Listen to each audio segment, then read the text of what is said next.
జరిగిన ఒక యథార్థ సంఘటన మీకు తెలియజేసి దేవుని వాక్యాన్ని మీతో పంచుకోవాలని నేను ఆశపడుతూ ఉన్నాను.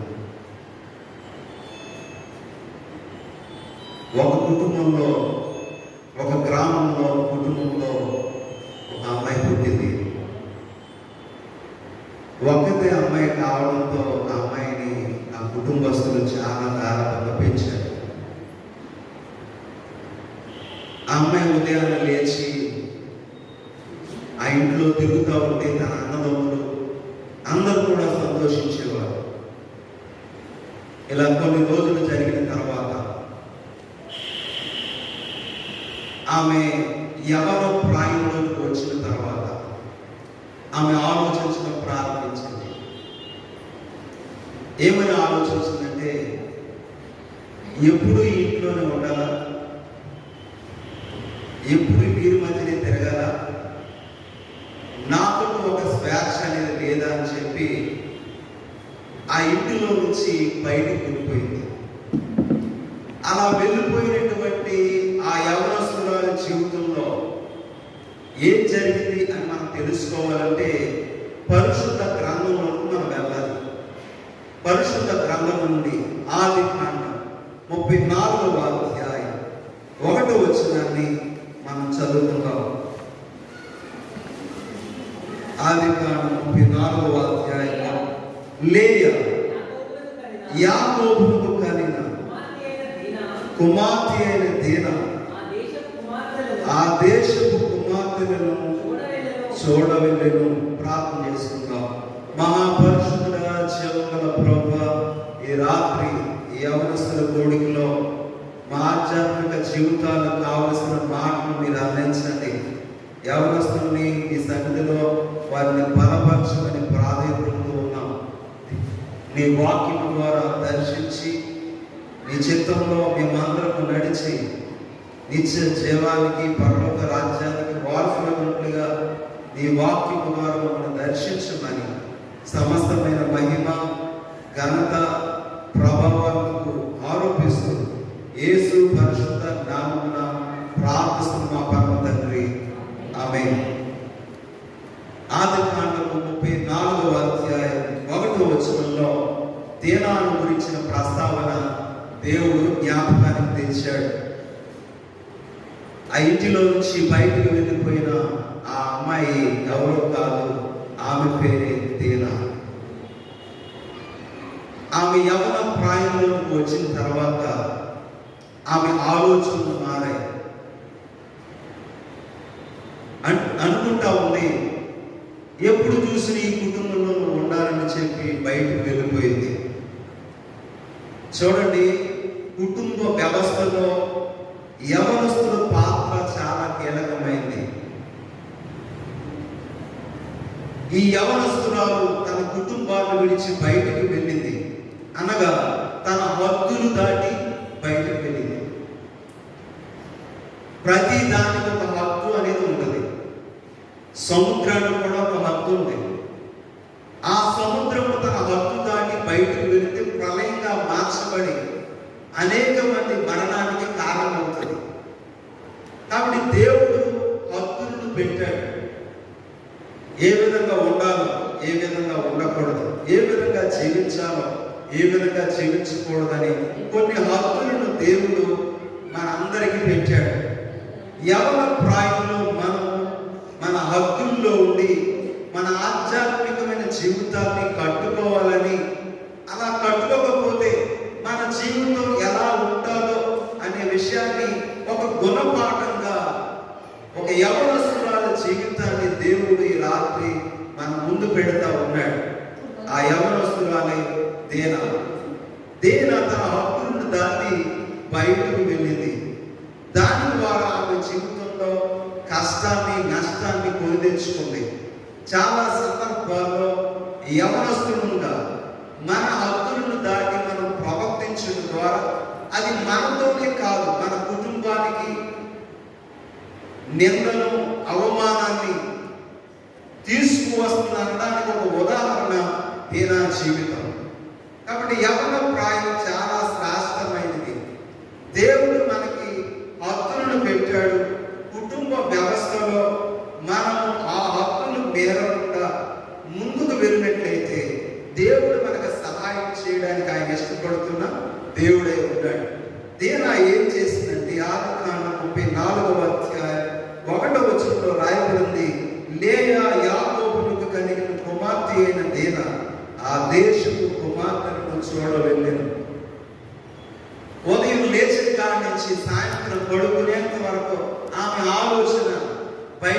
వెళ్ళిపోవాలి, కాలు కుదురు లేదన్నమాట, బయటకు వెళ్ళిపోవాలి అని ఆలోచన చేస్తూ వచ్చింది.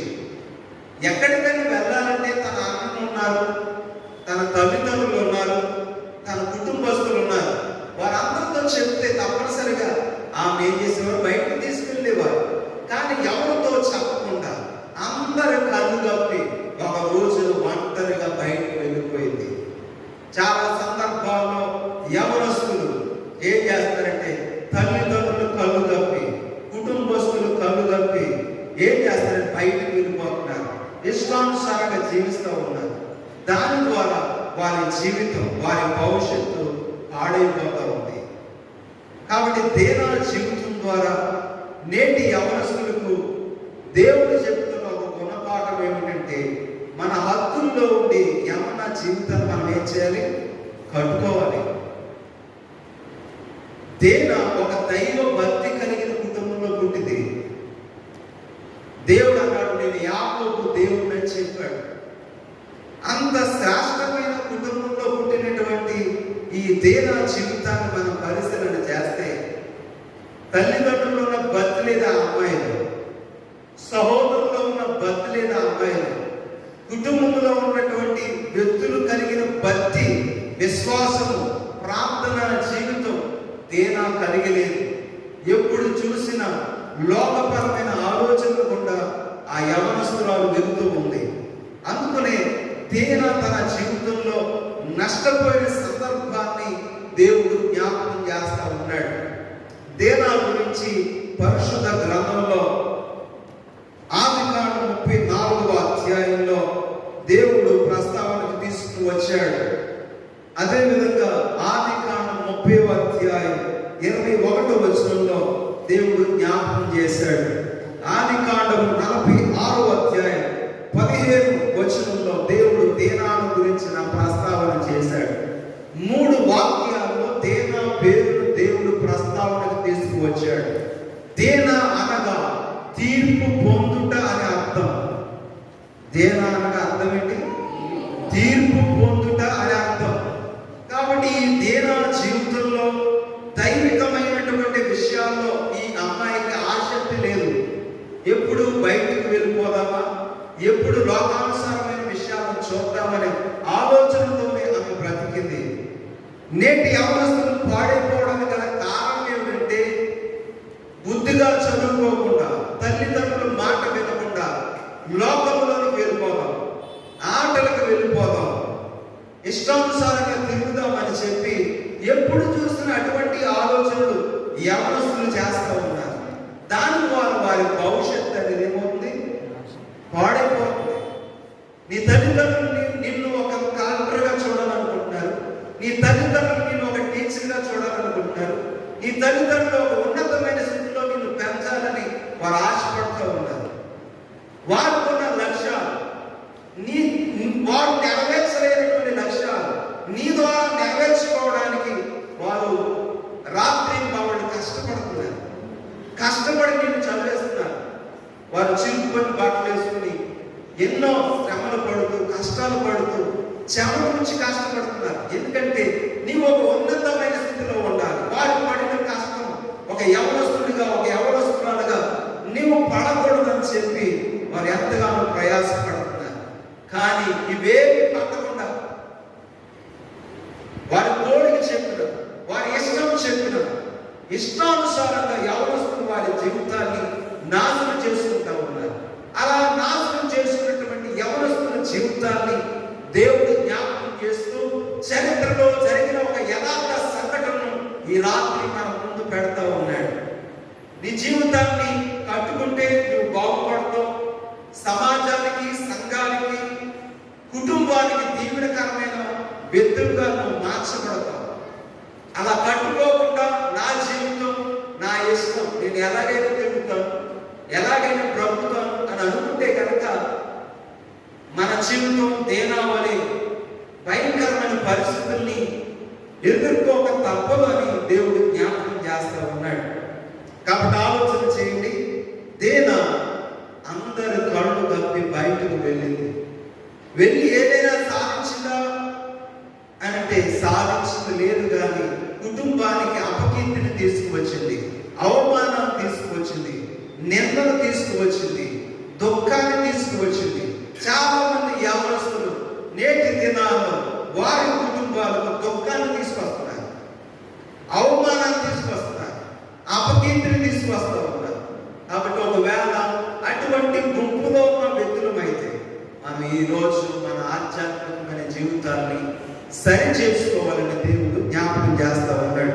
కాబట్టి దేనా జీవితంలో కొన్ని విషయాలు మీకు జ్ఞాపకం చేయాలని నేను ఆశపడుతూ ఉన్నాను. దేనా జీవితంలో కొన్ని విషయాలు ఉన్నాయి, ఆ విషయాలు మీతో పంచుకోవాలని నేను ఆశపడుతూ ఉన్నాను. మొట్టమొదటిగా ఆమె తన సొంత ఇష్టాన్ని నెరవేర్చుకున్న దేనాన్ని మనం చూస్తూ ఉన్నాం. ఆదికాండం 34వ అధ్యాయం 1వ వచనంలో మనం చూస్తే ఆమె అక్కడ రాయబడింది, లేయా యాకోబులకు కనిన కుమార్తె అయిన దీనా ఆ దేశపు కుమార్తెలను చూడవెళ్ళెను. అనగా మొట్టమొదటిగా సొంత ఇష్టాన్ని నెరవేర్చుకున్న దీనా అంటే ఆమె ఏం కోరుకుంది?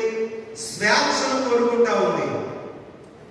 తల్లిదండ్రులు మంచిగా చెప్తారు, మరి అటు ఎర్రవద్దు పాడైపోతాం, ఇటు తిరగవద్దు పాడైపోతాం, ఇవన్నీ చెబుతూ ఉంటే ఈ మాటలేవి కూడా ఏమికి ఎక్కుతా లేదు. ఈ ఆలోచన ఏంటంటే తను స్వేచ్ఛగా తిరగాలనుకుంటుంది, తన ఇష్టాన్ని నెరవేర్చుకోవాలనుకుంటుంది. తల్లిదండ్రుల ఇష్టం ఏమిటో, తన అన్నదమ్ముల ఇష్టం ఏమిటో, కుటుంబంలో ఉన్న ఇష్టాలు ఏమిటో తెలుసుకోవడం లేదు. వారి కుటుంబ పరిస్థితి ఏమిటో ఆమె తెలుసుకోవడం లేదు. నేటి యవనస్తులు కూడా వారి సొంత ఇష్టాలను అనుసరించి నడుస్తూ ఉంటారు.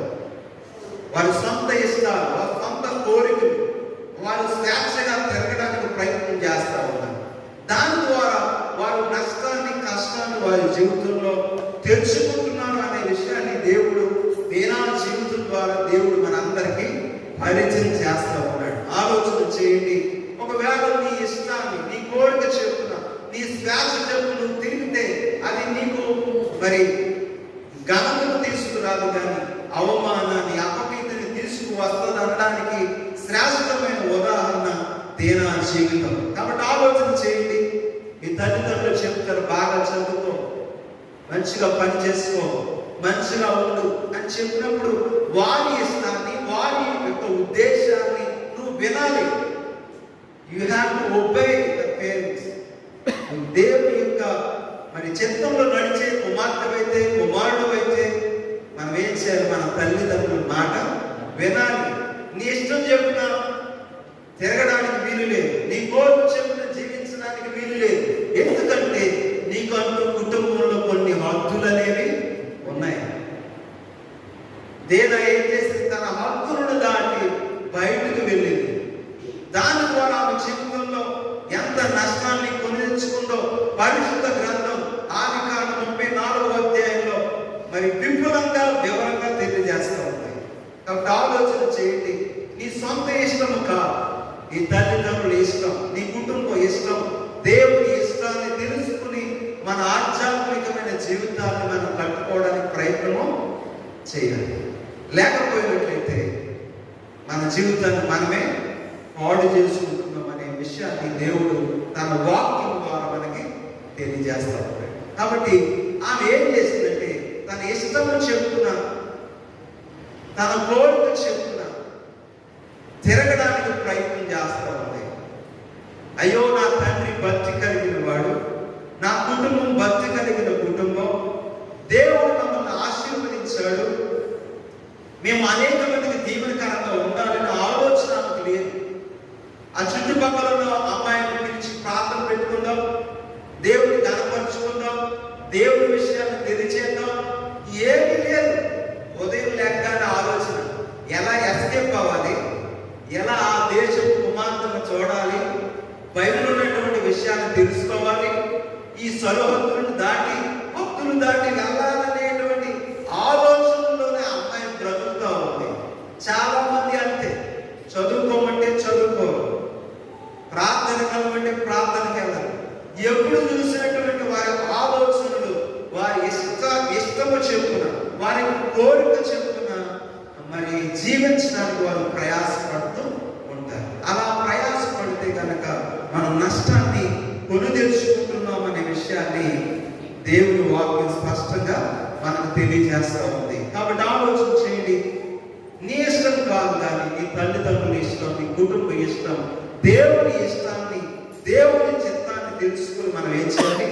దేవుని మార్గంలో నడవడానికి ప్రయత్నము చేయాలి. యాకోబు కుమార్తె అయిన దీనా అలా చేయడం లేదు. అన్ని విరుద్ధంగా ఆమె జీవిస్తూ ఉంది.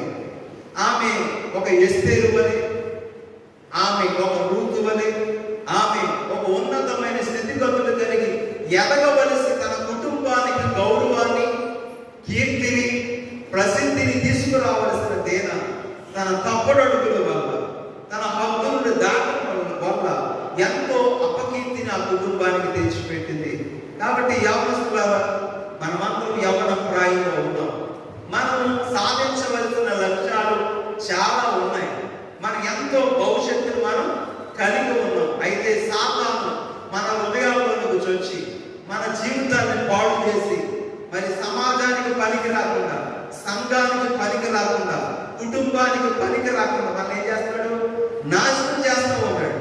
నీ ఇష్టాన్ని నెరవేర్చుకో, నీ కోరిక చెప్పిన బ్రతుకు అని చెప్పి మనం పదే పదే మన శరీర కోరికలు చెప్పిన జీవించడానికి సాతాను ఎప్పుడు మనం ఏం చేస్తాడు? ప్రేరేపిస్తూ ఉన్నాడు.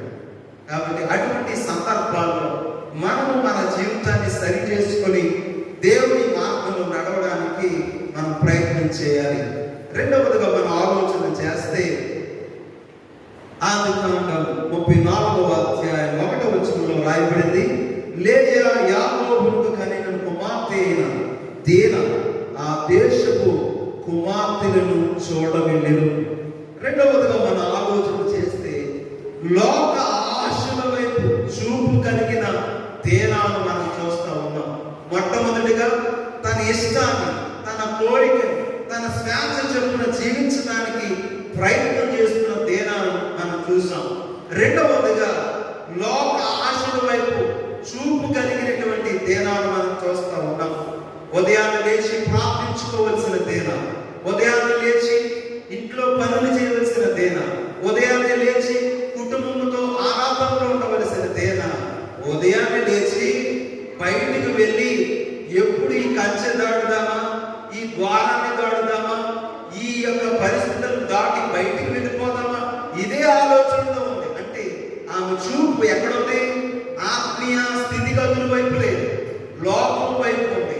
ఎప్పుడు లోకంలో పడిపోదామా, ఎప్పుడు లోక ఆశను నెరవేర్చుకుందామని తపనతో ఆ యవనస్తురాలు జీవిస్తూ ఉంది. నేటి దినాల్లో కూడా యవనస్తులు ఆ విధంగా లోక ఆశల వైపు వారు చూపుకుంటూ ఉంది. ఉదయం లేచిన కాడి నుంచి రాత్రి పడుకునేంత వరకు కూడా వారు ఏం చేస్తారు? వారి ఆలోచనలు, వారి తలంపులు లోక ఆశల వైపు ఉంటూ ఉన్నాయి. అలా ఉంటే కనుక మనం నష్టపోక తప్పదు అనే విషయాన్ని పరిశుద్ధ గ్రంథం స్పష్టంగా మనకి తెలియజేస్తూ ఉంది. కాబట్టి ఆలోచన చేయండి. మన చూపు ఆత్మ సంబంధమైన విషయాల వైపు ఉండాలి. మన ఆలోచన దేవుడి వైపు ఉండాలి. మన గురి, మన లక్ష్యాల వైపు ఉండాలి. అలా లేకుండా, ఒక గురి లేకుండా, ఒక గమ్యం లేకుండా మనం జీవించే వ్యక్తులమైతే దేనికి పనికి రాకుండా పోతాం. ఒక పనికి వచ్చే పాత్రగా నీవు నీ కుటుంబంలో ఉండాలంటే, నీవు నీ సంఘములో ఉండాలంటే, నీవు నీ సమాజంలో ఒక గుర్తింపు, పేరు, ప్రఖ్యాతులు పొందిన వ్యక్తిగా ఎదగాలంటే నీ చూపు నీ లక్ష్యాల వైపు, నీ గురి వైపు నువ్వు కలిగి ఉండాలి. దేనాకు ఒక గురి లేదు, ఒక లక్ష్యం లేదు.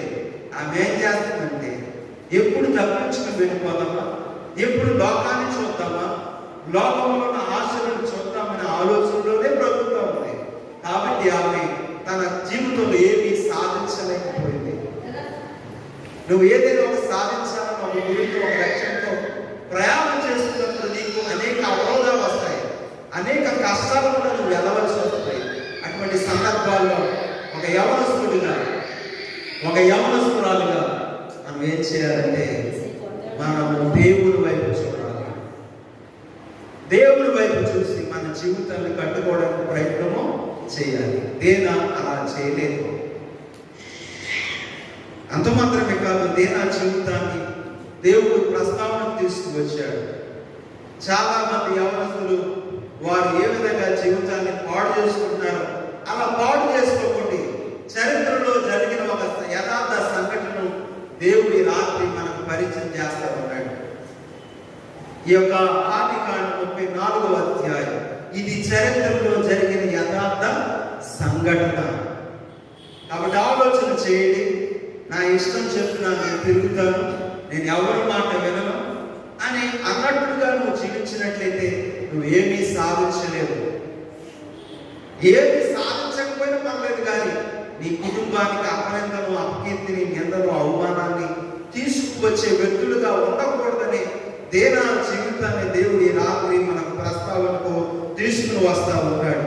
మూడవదిగా మనం ఆలోచన చేస్తే చూడండి, ఆదికాండం 34వ అధ్యాయం 1వ వచనాన్ని మరొకసారి నేను చదువుతా ఉన్నాను.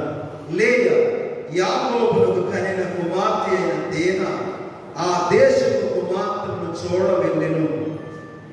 మూడవదిగా మనం ఆలోచన చేస్తే ఆమెకు వ్యర్థమైన ఆలోచనలు కలిగిన దేనా. ఒకటి, సొంత ఇష్టాన్ని నెరవేర్చుకున్న దేనా. రెండు, లోక ఆశల వైపు చూపు కలిగిన దేనా. మూడు, వ్యర్థమైన ఆలోచనలు కలిగినటువంటి దేనా. ఎప్పుడు తన ఆధ్యాత్మికమైన జీవితంలో ఉదయాన్ని లేచిన కాడి నుంచి ఆమె ఆలోచనలు దేవుడి వైపు లేవు. ఆధ్యాత్మికమైన ఆలోచనలు ఆమెలో లేవు. ఎప్పుడు ఆమె ఉదయంలో ఎప్పుడు లోకం వైపు, పాపం వైపు, లోక ఆశల వైపు ఆమె ఆలోచన కలిగి ఉంది. కాబట్టి ఆలోచన అనేది చాలా ప్రాముఖ్యమైనది. నువ్వు ఏదైతే ఆలోచిస్తావో అది నీ భవిష్యత్తును నిర్ణయిస్తుంది. నువ్వు పాపాన్ని గురించి ఆలోచన చేస్తే ఆ పాపం నిన్ను ఆక్రమించుకుంటుంది, నిన్ను బలహీనుడిగా, బలహీనురాలుగా చేస్తుంది. నువ్వు శ్రేష్టమైన ఆలోచనల గుండా నువ్వు వెళ్ళాలి. నీ జీవితాల గురించి ఒక ఆలోచన, నీ జీవితాల గురించి ఒక ఆసక్తి నువ్వు కలిగి ఉండాలి. నేను ఏ విధంగా చదవాలి అని ఒక ప్రణాళికను వేసుకోవాలి. నీ జీవితంలో ఒక ప్లాన్ అనేది ఉండాలి. నీ జీవితాల గురించి ఒక ప్లాన్ అనేది ఉండాలి, ఒక ఆలోచన అనేది ఉండాలి. కొంతమంది ఎలా బ్రతుకుతారంటే ఉదయం లేవడం, తినడం, పడుకోవడం, ఇది మళ్ళీ లేవడం, తినడం, పడుకోవడం, టీటీపీ అంటారు. తినడం, తిరగడం, పడుకోవడం. ఆ గ్రూప్లోనికి ఎవరు వెళ్ళిపోయి ఏమి సాధించలేకపోతారు. ఈ అమ్మాయి చాలా శ్రేష్టమైన కుటుంబంలోనే పుట్టింది, దైవభక్తి కలిగిన కుటుంబంలోనే పుట్టింది, దేవుడి యొక్క జనాంగంలో పుట్టింది. కానీ ఆ లక్షణాలు ఏమీ అప్పలేదు. ఎందుకు అప్పలేదంటే ఆమె ఆలోచన సరిగ్గా లేవు. చాలా మంది యవనస్తుల ఆలోచన సరిగ్గా ఉండడం లేదు. అందుకనే వారి జీవితాన్ని మధ్యలో ముగిస్తూ ఉన్నారు. అది బండి నడపడం బాగా వచ్చు, ఇంకా ఆలోచన ఉంటాడు. 80లో 90 వెళ్ళిపోతాడు. 80లో 90 వెళ్ళిపోతే ఏం జరుగుతుంది? మొత్తం యాక్సిడెంట్ అవుతుంది అన్నమాట. అప్పుడు అంటాడు, ఉన్న పాటలు వచ్చేస్తున్నానని పాట పాడతాడు. చూసారా? నువ్వు ఏదైతే ఆలోచిస్తావో ఆ ఆలోచన నీ గమ్యాన్ని, నీ జీవితాన్ని నిర్ణయిస్తుంది. దేవుడు ఉదయం లేచిన కాడి నుంచి పడుకునేంత వరకు తమ ఆలోచన దేవుడి వైపు లేదు. ఆమె ఎప్పుడు కూడా లోకం వైపు ఆలోచిస్తూ ఉంది, తన జీవితాన్ని పాడు చేసుకుంటూ ఉంది. చూడండి, మీ అందరికీ అర్థమవడానికి నేను ఒక ఇలిస్ట్రేషన్ చెప్తాను, ఒక ఉపమానాన్ని తెలియజేస్తాను. చిరుతుపులి మన అందరికి తెలుసు. చిరుతుపులి ఒక జింకను వేటాడే ముందు ఏం చేస్తుందంటే, ఆ వేటాడేటువంటి జింక గుంపులోంచి బయటకు వచ్చేలా చేస్తుంది. బయటకు వచ్చిన తర్వాత ఆ గుంపులో నుంచి వేరుపడిన తర్వాత అప్పుడు తన వేటను ఆ చిరుతుపులి ప్రారంభిస్తుంది. గుంపులో ఉండగా ఎప్పుడు కూడా వేటాడదు. ఆ గుంపులోంచి బయటకు వచ్చేంత వరకు కూడా అది ఓపికగా ఉంటుంది, ఓపికగా చూస్తుంది. ఎప్పుడైతే జింక గుంపులోంచి బయటకు వచ్చిందో తన వేటను ప్రారంభించి ఆ జింకను పట్టుకుని తినేస్తుంది. దీని అర్థం ఏమిటంటే దేవుడు మన చుట్టూరు కంచె వేశాడు, భద్రత కల్పించాడు, మనకంటూ ఒక నియమ నిబంధనలు హద్దులను పెట్టాడు, అందులో ఉండమని చెప్పాడు. అది దేవుడి వాక్యానికి మరి సరైనటువంటి విషయం. కానీ ఎప్పుడైతే మన హద్దుల్లోంచి బయటకు వస్తామో సాతాను ఏం చేస్తాడంటే ఒక చిరుతుప్పులు ఒక జింకను ఎలా వేటాడుతాడో అలాగే యవనస్తుల జీవితాన్ని వేటాడి నాశనం చేస్తుందనడానికి ఒక ఉదాహరణ. దేన తన కుటుంబంలో ఉన్నప్పుడు బాగుంది, తనకంటూ ఏ అపాయం లేదు. కానీ ఎప్పుడైతే తన కుటుంబాన్ని విడిచి తన హక్కులను దాటి బయటకు వెళ్ళిందో అప్పుడే ఆమెకు ప్రమాదం ముంచుకొచ్చింది, ఆపద ముంచుకొచ్చింది, విపత్తు ముంచుకొచ్చింది, నష్టాన్ని ఆమె పొందుకుంది. కాబట్టి మనము దేవుని యొక్క చిత్తంలో దేవుని యొక్క ఉద్దేశాల్లో ముందుకు నడవలసిన వ్యక్తులుగా మనం ఉన్నాం. కాబట్టి ఆమె ఆలోచన ఎప్పుడు కూడా ఎలా ఉంది, ఎలా ఉంది చెప్పండి? ఆ దేశపు కుమారులను చూడవలడానికే ఆలోచిస్తూ ఉంది. వారు దేవుని ఎరిగిన వారా? అక్కడ స్త్రీలు ఎలా ఉంటారు, అక్కడ ఉన్న పురుషుల పరిస్థితి ఏమిటి, ఆ దేశ సాంప్రదాయాలు ఏమిటి, ఇవేమి ఆలోచించడం లేదు. కొంతమంది యవనస్తుడికి ఏం చెప్పినా అర్థం కాదు. కొనాలంటే కొనాలి, తినాలంటే తినాలి. అది కొనేవారు, అది సెల్ ఫోన్ అయినా బైక్ అయినా తల్లిదండ్రులు నాన్న ముక్కు దగ్గర పెడతారు. పెట్టినారా? అప్పుడు ఆలోచన చేయండి. మనము దేవుని చిత్తంలో నడవాలి, మన హద్దుల్లో ఉండాలని తన జీవితం ద్వారా ఒక గుణపాఠాన్ని నేర్పిస్తూ ఉంది. నాలుగవదిగా మనం ఆలోచన చేస్తే ఆదికాండం 34వ అధ్యాయం 1వ వచనం మరొకసారి నేను చదువుతాను. లేయా యాకోబుకు కనిన కుమార్తె అయిన దీన ఆ దేశపు కుమార్తెను చూడవెళ్ళెను. నాలుగవదిగా మనం ఆలోచన చేస్తే దీన తన సమయాన్ని దుర్వినియోగం చేసుకున్నటువంటి దీనాన్ని ఇక్కడ చూస్తూ ఉన్నాం. ఏం చేసినామే? సమయాన్ని దుర్వినియోగం చేసుకుంది. దేవుడు శ్రేష్టమైన సమయాన్ని ఇచ్చాడు, శ్రేష్టమైన జీవితాన్ని ఇచ్చాడు. కానీ దేవుడు ఇచ్చిన శ్రేష్టమైన సమయాన్ని, శ్రేష్టమైన జీవితాన్ని దేన ఏం చేయడం లేదు, ఉపయోగించుకోవడం లేదు. తన సమయాన్నంతా వ్యర్థంగా దుర్వినియోగపరుచుకుంటూ ఉంది. పరిశుద్ధ గ్రంథం చెబుతూ ఉంది, ఎఫెసీయులకు రాసిన పత్రిక 5వ అధ్యాయం 15వ వచనం చదవండి. దినములు చెడ్డవి గనుక సమయమును పోనీయక అజ్ఞానుల వలె కాక సమయమును సద్వినియోగము చేసుకొనుచు అజ్ఞానుల వలె కాక జ్ఞానుల వలె నడుచుకున్నట్టు జాగ్రత్తగా చూచుకోండి. యవనస్తులు వారి సమయాన్ని చాలా జాగ్రత్తగా ఉపయోగించుకోవాలి. ఏం పోయినా సంపాదించుకోవచ్చు, కానీ సమయం పోతే మరలా తిరిగి రాదు. ఒకవేళ నువ్వు చదువుకునే వ్యక్తివైతే, పని చేసే వ్యక్తివైతే నీకంటూ ఒక టైం టేబుల్ అనేది ఉండాలి. నువ్వు ఎప్పుడు లేవాలో, ఎప్పుడు పని చేయాలో, ఎప్పుడు చదువుకోవాలో అది ఆలోచన కలిగిన వ్యక్తులుగా ఉండాలి. కొంతమంది ఏం చేస్తారంటే టైం పాస్ చేస్తారు. ఏ పాస్ ఇది? Time pass. సమయం విలువ వీరికి తెలియదు. ఏం చేస్తారంటే సెల్ ఫోన్ చూస్తారు. ఎందుకు చూస్తుంటే టైం పాస్. అంటే అతని జీవితాల గురించి ఆలోచన లేదు, ఎలా చదవాలో ఆలోచన లేదు, ఎలా కుటుంబానికి సహకారంగా ఉండాలో ఆలోచన లేదు. ఎప్పుడు చూసిన ఏం చేయడం? టైం పాస్ చేయడం. చాలా మంది యవనస్తులు కాలేజీకి ఉదయాన్నే వెళ్ళిపోతారు. ఊళ్ళో వాళ్ళందరూ అనుకుంటారు, అయ్యి బాబాయ్ ఉదయాన్నే వెళ్ళిపోతుంది, ఉదయాన్నే వెళ్ళిపోతున్నాడు, అయ్యో బ్యాగ్ మంచి మంచి షూ అన్ని వేసుకుని వెళ్ళిపోతున్నాడు, అయ్యో ఎంత బాగా చదివేస్తున్నాడు అని అనుకుంటారు.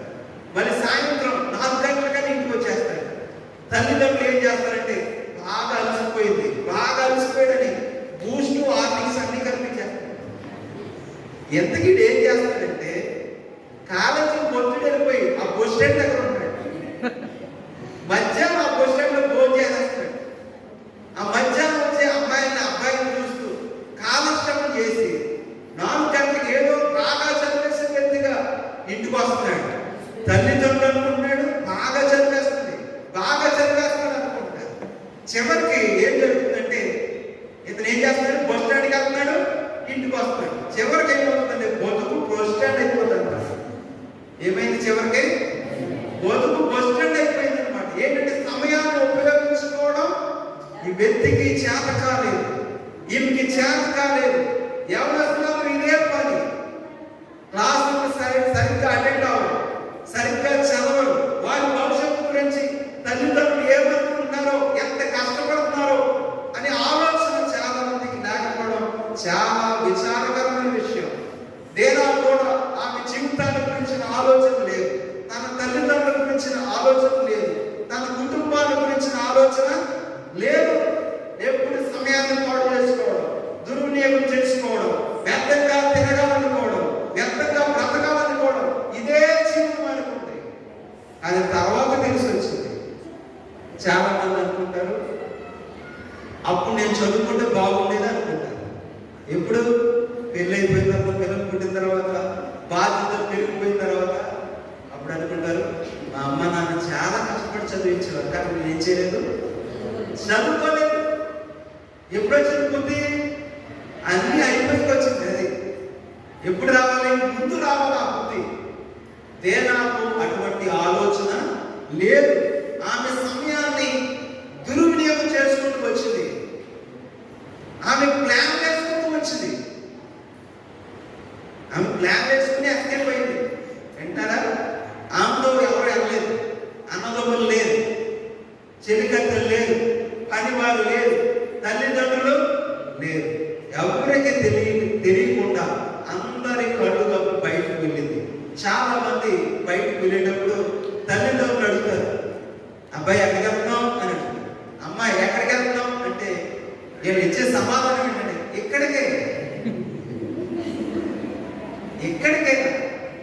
ఇక్కడికని చెబుతారు కానీ ఎక్కడికి వెళ్తున్నారో ఊరంతా తిరిగి వస్తారు, ఏదో గొడవ తీసుకొస్తారు. ఊరు ఎక్కడికి వెళ్తున్నావు కదా, ఎంత ముందు తీసుకొచ్చేవేంటి నాయన, ఎంత శ్రమ తీసుకొచ్చేవేంటి ఆయన అప్పుడు చెప్తారు అన్నమాట. దేనా ఇంట్లో చెప్పకుండా వెళ్ళింది అంటే ఏం చేసింది, ప్లాన్ వేసుకుంది. కొంతమంది ప్లాన్ వేసుకుంటూ ఉంటారు. ఈ ప్లాన్ బాగుపడే ప్లాన్ కాదు, భవిష్యత్తును పాడు చేసుకునే ప్లాన్ అన్నమాట. కాబట్టి దేనా తన ఆధ్యాత్మికమైన జీవితాన్ని పతనం చేసుకోవడానికి గల కారణం తెలుసా, తన సమయాన్ని ఆమె ఏం చేసింది, దుర్వినియోగం చేసుకుంది. కాబట్టి ఆమె జీవితంలో ఎంతో కష్టాన్ని తెచ్చుకున్నట్లు పరిశుద్ధ గ్రంథం తెలియజేస్తూ ఉంది. ఆమె బయటకు వెళ్ళింది, ఏం జరిగిందంటే ఆమె చెరచబడినట్లు పరిశుద్ధ గ్రంథంలో రాయబడింది. తన జీవితం పాడైపోయింది, తన జీవితం మరి అస్తవ్యస్తం అయిపోయింది. ఇప్పుడు ఏం చేయాలి? There is no way. ఎటువంటి మార్గం కూడా ఆమెకు కనపడటం లేదు. ఆమె జీవితంలో ఆమె చేసిన తప్పు వల్ల, ఆమె చేసిన తప్పడడుగు వల్ల, తన హక్కులు దాటడం వల్ల ఆమె జీవితంలో ఏం జరిగిందంటే తన కుటుంబానికి నష్టాన్ని తీసుకొచ్చింది. చూడండి, ఆదికాండం 34వ అధ్యాయం 7వ వచనాన్ని మనం చదువుకుందాం. యాకోబు కుమారులు ఆ సంగతిని విని పొలములో నుండి వచ్చింది. అతడు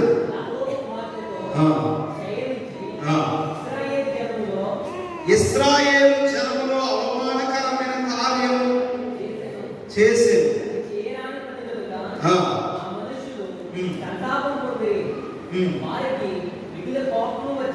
చూసారా ఏం జరిగిందంటే అక్కడ వారికి అవమానమైన కార్యం అంటే ఇశ్రాయేలీల అవమానానికి కారణమైన దేనాన్ని చూస్తూ ఉన్నాం. అక్కడ రాయబడింది, ఏమని రాయబడిందంటే 7వ వచనంలో ఇశ్రాయేలు చూసారా, తన జాతికి, తన యొక్క వంశానికి అపకీర్తిని దేనా తీసుకు వచ్చింది. ఇశ్రాయేలు అవమానానికి కారణమైన దేనాను మనం ఇక్కడ చూస్తూ ఉన్నాం. అక్కడ రాయబడింది,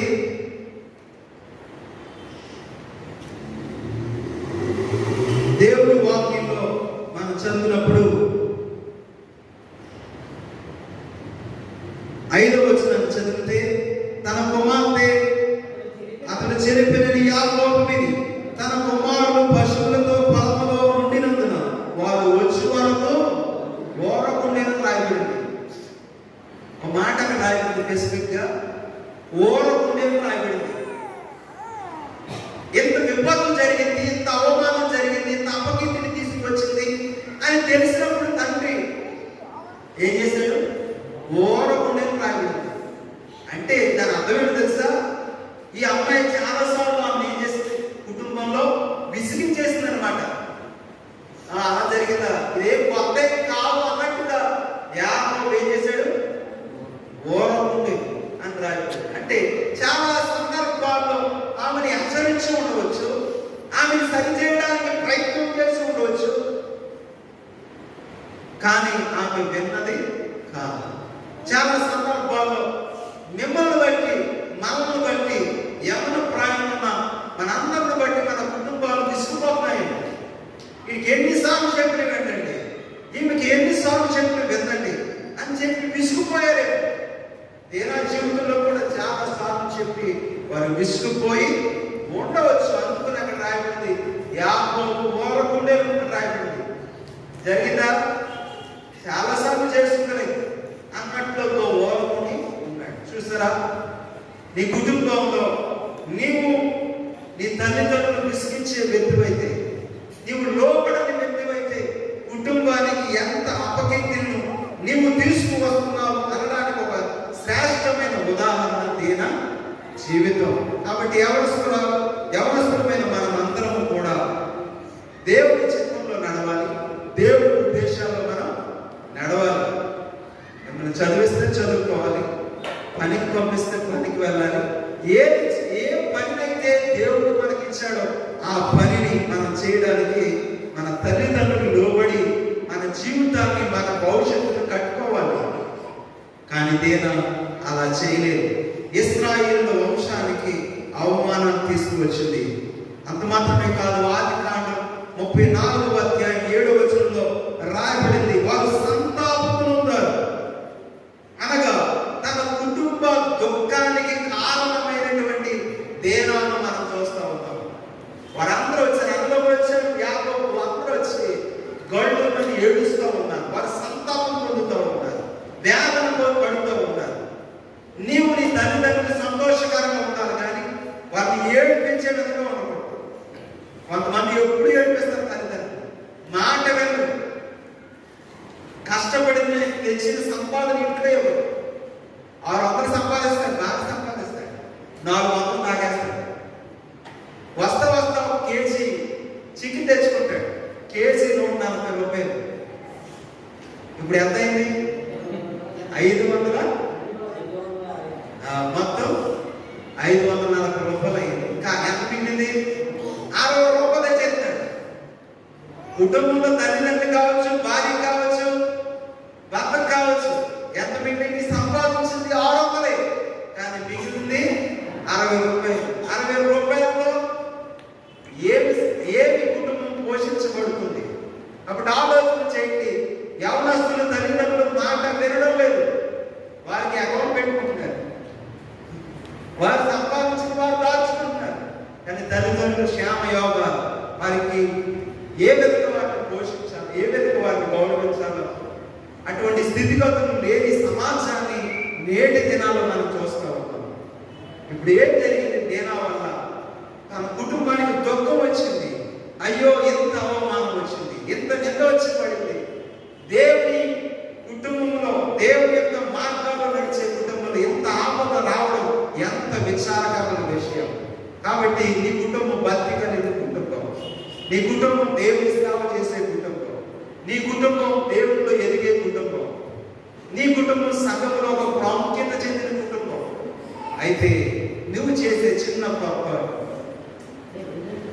ఈ కుటుంబానికి అపకీర్తిని తీసుకొస్తుంది, అవమానాన్ని తీసుకొస్తుంది, దుఃఖాన్ని తీసుకొచ్చి కుటుంబాన్ని ఏం చేస్తుందంటే చెల్లాచెల్లు చేస్తుంది. దేనా చేసినటువంటి ఆ యొక్క హక్కులు దాటడం వల్ల ఆమె భయంకరమైన స్థితిలోనికి వెళ్ళిన తర్వాత ఏం జరుగుతుందో తెలుసా? పరిశుద్ధ గ్రంథం నుండి ఆదికాండం 34వ అధ్యాయం 25వ వచనాన్ని చదువుకున్నాం. 3వ దినమున వారు బాధపడుచుండగా యాకోబు కుమారులు నిద్రలు అనగా దీనా సహోదరులైన సిమ్యోను లేవి తమ కౌగులను చేతపట్టుకుని ఎవరికి తెలియకుండా ఆ ఊరి మీద పడి ప్రతి పురుషుని చంపిరి. అంటారా? తేనా ఏం చేసింది? పెద్ద పొరపాటు ఏం లేదు. ఏం చేసిందంటే అది పెద్ద పొరపాటుగా కనిపించడం లేదు. తన హక్కు దాటి వెళ్ళడం అది పెద్ద పొరపాటు మనకు కనిపించడం లేదు. కానీ ఆమె ఆ పొరపాటు చేయడం వల్ల తన జీవితంలో ఎంతో నష్టపోయిన తర్వాత ఏం జరిగిందంటే ఆమె చేసిన తప్పు తన అన్నలను అంతకులుగా మార్చింది. చూడండి, కుటుంబానికి దుఃఖం వచ్చింది, అవమానం వచ్చింది, అపకీర్తి వచ్చింది. దాని ద్వారా తన అన్నలు ఈ విషయాన్ని విని వారు కోపాన్ని తెలుసుకొని కపటాన్ని పెంచుకొని ఏం చేశారు? హంతకులుగా మారిపోయారు. చూసారా? ఎంతో క్షేమంగా బ్రతికే కుటుంబం, గౌరవంగా బ్రతికే కుటుంబం, దేవుల్లో బ్రతికే కుటుంబం ఒక యవనస్తురాలు చేసిన చిన్న పొరపాటు వల్ల ఏం జరిగింది? చెల్లాచెల్లైపోయింది. వారి అన్నలను హంతకులుగా మార్చేసింది ఒక సహోదరి. చూసారా? కుటుంబం అప్పటి వరకు బాగానే ఉంటుందండి. ఎప్పుడైతే పిల్లలు ఎదిగి ఎవరో ప్రయాణానికి వచ్చిన తర్వాత వారు తెచ్చే సమస్యలు ఎక్కువైపోతా ఉన్నాయి. ఆ కుటుంబానికి అవమానం తీసుకొస్తున్నారు. దాని ద్వారా సమాజంలో ఆ కుటుంబం గౌరవాన్ని కోల్పోతుంది. అదే జరిగింది యాకోబు కుటుంబంలో. తన అన్నలు సిమ్యోను లేవి వెళ్ళి ఏం చేశారు? వారిని చంపేసి అంతకులుగా తయారయ్యారు. అంతకులుగా మార్చింది ఎవరు? దేనా. చిన్న పొరపాటు ఆమె ఏం చేసింది? కుటుంబంలో చిన్న బెల్లైపోయింది. కాబట్టి అనుకోకండి, చిన్న పొరపాటులే కదా అని అనుకుని మీరు చిన్న చిన్న తప్పుడులు వేసి ముందుకు వెళ్ళినట్లయితే అది పెద్ద ప్రమాదాన్ని తీసుకుని వస్తుంది. చూడండి, వేటగాడు వల విసురుతాడు. వల విసిరిన తర్వాత ఆ నౌకల్ని జల్లుతాడు. ఈ పక్షులు ఈ వలను చూస్తాయి, కానీ ఈ వలను చూస్తే గింజలను కూడా చూస్తాయి, నౌకలను కూడా చూస్తాయి. ఎక్కువగా ఈ పక్షికి ఏం కనపడుతుంది? వల కనపడదు. ఏం కనపడుతుంది?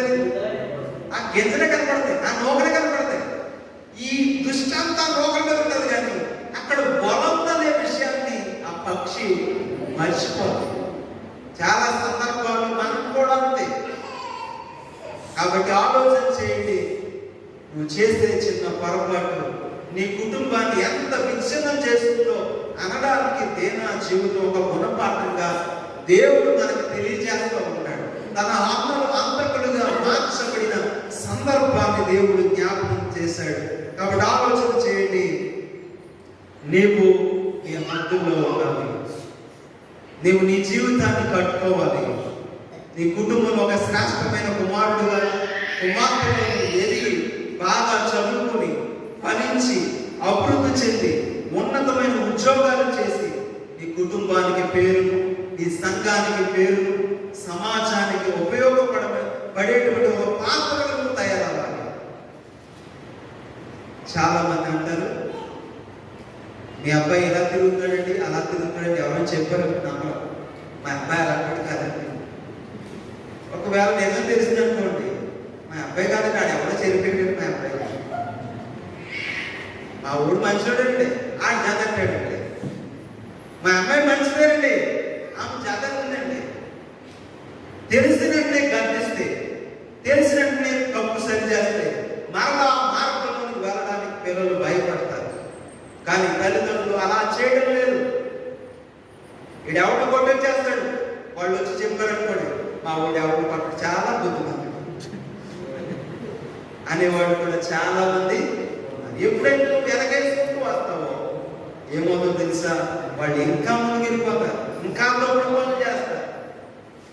ఒక అబ్బాయి ఉన్నాడు, ఆ అబ్బాయి బాగా చదువుతాడు. తన తండ్రి ఏం చేసాడంటే ఎప్పుడు ఆ అబ్బాయిని పొగుడుతూ ఉండేవాడు. మా ఊడండి 10th క్లాస్ 10/10 వస్తుందని చెప్పాడు. వీడనుకున్నాడు నేను అంత బాగా చదివేస్తానా, అయ్యి బాబోయ్ అని అనుకునేవాడు. ఎగ్జామ్స్ వచ్చాయి, 9.7 టార్గెట్ పెట్టుకున్నాడు. కానీ ఏం జరిగిందంటే 7.2 వచ్చి పాస్ అయి బయటపడ్డాడు అనమాట. పాస్ అయ్యి బయటపడ్డాడు. టార్గెట్ ఏంటి 10/10, అనుకున్నది ఏంటి 9.7, వచ్చింది ఏంటి 7. ఎందుకు వచ్చిందో తెలుసా, తన తండ్రి ఎప్పుడు అందరి ముందు మా ఓడు తోపండి, గొప్పోడండి, బాగా చదువుతాడని ఎప్పుడు ఏం చేశాడు, పొగిడేస్తా ఉండేవాడు. ఎప్పుడు పిల్లల్ని వాళ్ళ ముందు పొగడకూడదు, పక్కన పొగడం పక్కన. వీడు పొగిడితే ఏమంటుంటాడు, అనుకుంటాడు, అవి మాట్లాడు, మీసాలు ఇలాగెలా అనుకుంటాడు, కాళ్ళు ఇలాగెలా అనుకుంటాడు. అంటే నేను బాగా చదివేస్తున్నాను, ఉన్నతంగా వెళ్ళిపోవాలి అనుకుంటాడు. కానీ అలా పొగడం వల్ల నేను బాగా చదివేస్తానని చెప్పి కొంచెం పక్కన పెట్టి పాటకి వెళ్ళిపోతాడు. అప్పుడు ఏమవుతుంది, అనుకున్నది ఒకటే అయింది ఒకటి అవుతుంది. కాబట్టి ఆలోచన చేయండి, నీవు నీ తల్లిదండ్రుల సమక్షంలో దేవుని చిత్తంలో దైవికమైన కుటుంబంలో నువ్వు పుట్టావు. కాబట్టి ఆ కుటుంబానికి తగినట్లుగా జీవితానికి ప్రణాళికలు వేసుకుని దేవుని చిత్తంలో తల్లిదండ్రుల మాట విని ముందుకు వెళ్ళాలి. లేనట్లయితే మనం నష్టం కూడా వెళుతున్నాం, కష్టాన్ని కొని తెచ్చుకుంటున్నాం అనే విషయాన్ని దేవుడు నా జీవితం ద్వారా పరిచయం చేస్తున్నాడు. చివరిగా ఒక విషయాన్ని చెప్పి వాక్యాన్ని నేను ముగించడానికి ఇష్టపడుతూ ఉన్నాను. ఆదికాండం 34వ అధ్యాయం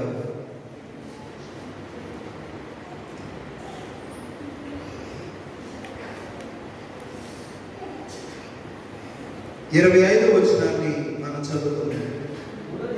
3వ దినమున వారు బాధపడుచుండగా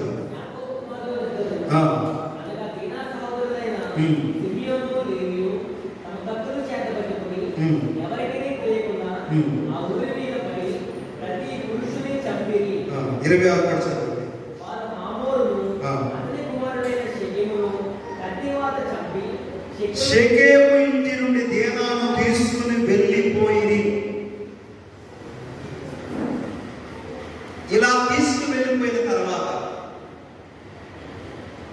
ఆమె చేసిన చిన్న పొరపాటు నష్టం జరిగిన తర్వాత సహోదరులు వచ్చి ఏం చేశారు, దేనాన్ని ఎక్కడ తీసుకెళ్లారు, ఇంటికి తీసుకువెళ్ళిపోయారు అన్నది. తర్వాత ఎక్కడ కూడా దేనా చరిత్ర రాయబడలేదు. అంటే చివరిగా తనకంటూ భవిష్యత్తు లేకుండా చేసుకున్న దేనా ఏం చేసింది, తనకంటూ భవిష్యత్తు ఉందా, there is no any chapter about Dena. ఆమెకంటూ ఒక అధ్యాయం, ఆమెకంటూ ఒక చరిత్ర అనేది లేకుండా పోయింది.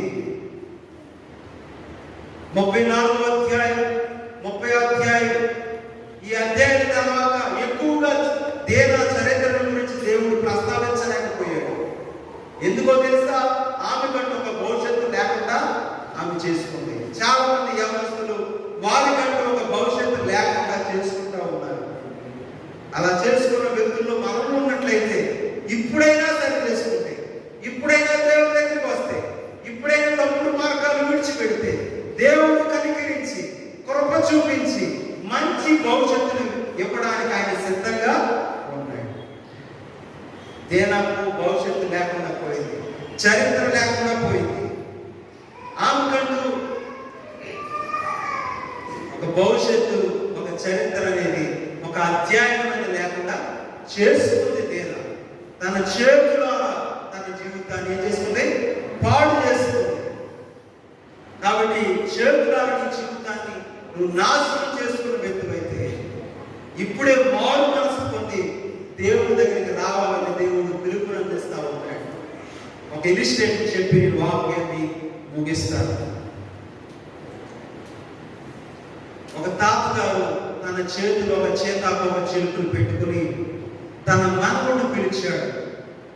ఒక మనవడా, నా చేతిలో ఒక చేతాకోక చిలుక ఉంది, అది బ్రతికిందా చచ్చిందా చెప్పమని అడిగాడు.